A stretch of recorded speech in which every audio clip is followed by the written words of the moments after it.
Зайжруулсан шахмал түлшний цогц хэрэглээ аян. Удаагүй, угааргүй, ухаалаг хэрэглэе. Ханан пишинг хэрхэн хөөлөх вэ?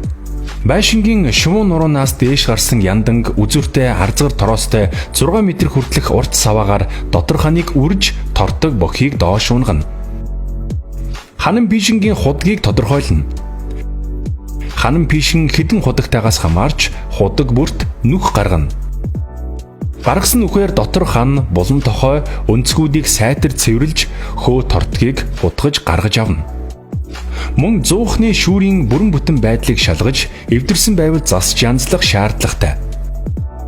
Гаргасан нүхээ буцааж битүүлэхдээ шар шавар зуурч битүүлнэ. Зуух пишингийнхээ соролтыг шалгана. Яндангаа зөв хөөлье.